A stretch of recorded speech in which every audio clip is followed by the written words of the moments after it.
शुभ कार्य है और ईश्वरीय कार्य है। इसमें ईश्वर स्वयं मदद करते हैं।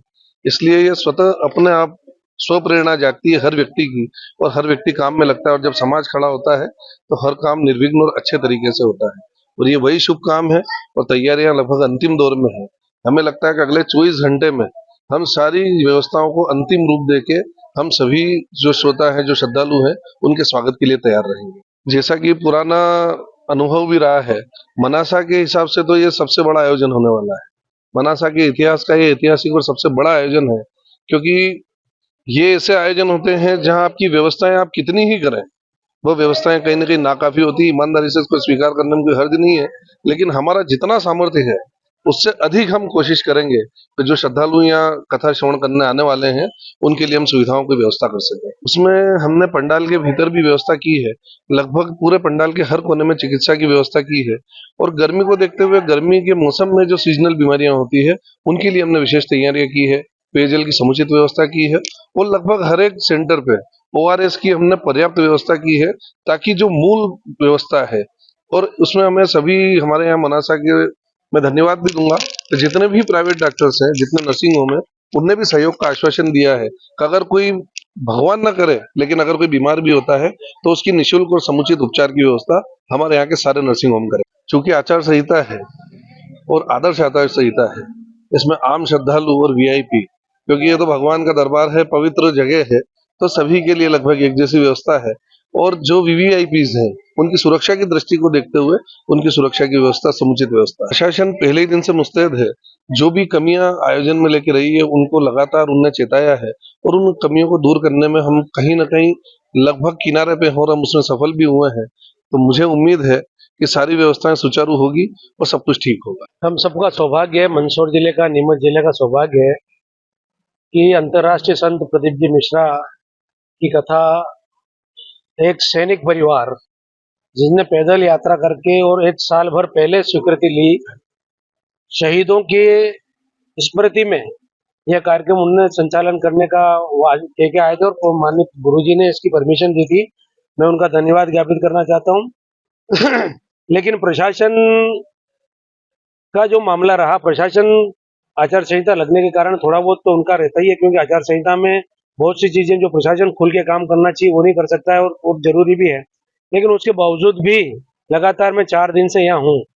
मुझे जो उत्साह दिखा है यहाँ के लोगों में, यहाँ के जनमानस में जो उत्साह दिखा है, और यहाँ के कार्यकर्ताओं में जो उत्साह दिखा है, यहाँ की जो प्रमुख लोग हैं मनासा के, जिनको हमने काम का बंटवारा किया है, वो काम का बंटवारा लेकर के, और उन्होंने जिस प्रकार से 4-5 दिन में जिस एक मूवमेंट दिया है, ऐसा लगा कि प्रशासन पहले तो मानने को तैयार नहीं था, लेकिन हमने कहा कि हमारा 1-2 दिन में आप देखिए, और आज प्रशासन पूरी तरह सेटिस्फाई है।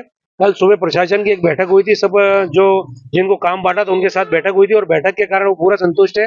अभी भी हम SDM के साथ, SDOP के साथ बैठे थे, और उन्होंने कहा कि पूरी तरह हम संतुष्ट हैं। तो कुछ छोटी मोटे मामले रहते हैं तो 1-2 दिन में उसका पूरा हो जाएगा। इसलिए मेरा तो आप सबसे अपील भी है और निवेदन भी है, अब मीडिया के माध्यम से मैं ये संदेश देना चाहता हूँ कि आइए हम सब मिलकर के इस धार्मिक अनुष्ठान से जुड़े। मेरा भी कोई यहाँ आने का था नहीं मेरा मामला, लेकिन जब सबकी अच्छा, दूसरा मैं समाज से भी जुड़ा हुआ हूँ, समाज की दृष्टि से भी मेरे समाज के लोगों का जब मैसेज आया कि इस प्रकार का है, फिर हमने अन्य हमारे वरिष्ठ लोगों से भी चर्चा करी।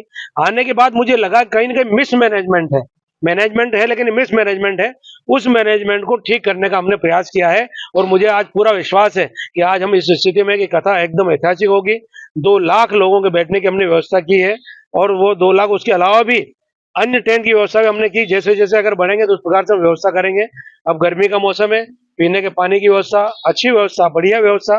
50 टैंकर हमने लगाए हैं, और 50 टैंकर के माध्यम से, और कम से कम 500 टंकियां बीच में, टेंट के बीच में, जो दानदाता लोग हैं, जो सेवा करने वाले लोग हैं, ऐसे लोगों ने कहा श्री राम समिति जो है वो नीचे से लेकर बाहर तक, यहाँ तक पानी की व्यवस्था करेगी। हमने हर फल्लांग पर टैंकर लगाया, और टैंकर के ऊपर टाट लगाएंगे, उसके ठंडा पानी रहे ये व्यवस्था करेंगे। फायर ब्रिगेड से उस टैंक को भरेंगे ताकि लोगों को ठंडा पानी मिले। आपने पूरी व्यवस्था, आप घूमे होंगे मैदान में, वहां पर जो प्लास्टिक की टंकियां लगे उसमें भी हमने वो कवर किया उसको, ताकि मनुष्य, क्योंकि गर्मी में और कुछ नहीं चाहिए आदमी को, उसको धार्मिक लाभ तो मिलेगा, लेकिन केवल पीने के पानी की अच्छी व्यवस्था हो जाए। तो हम ये चाह रहे हैं कि पीने के पानी में पूरा तन समर्पित, मन समर्पित और यह जीवन समर्पित, इस कल्पना के साथ सब लोग लग रहे हैं। और मुझे पूरा विश्वास है कि यह कार्यक्रम ऐतिहासिक ही नहीं अभूतपूर्व कार्यक्रम होगा। और गुरुजी ने तो, आप जैसे प्रशासन की बात करें ना, गुरुजी ने तो कहना मेरा आना तो तय है। माननीय मुख्यमंत्री जी से चर्चा हुई, हमारे माननीय सांसद जी, माननीय विधायक जी, अन्य भी सब लोग लगे हैं, भाई राजेश जी, ये पूरी टीम, पवन जी पाटीदार, ये पूरी टीम लगी है इसमें। और पूरी टीम लगी तो इसका बहुत बड़ा मैसेज जाने वाला है।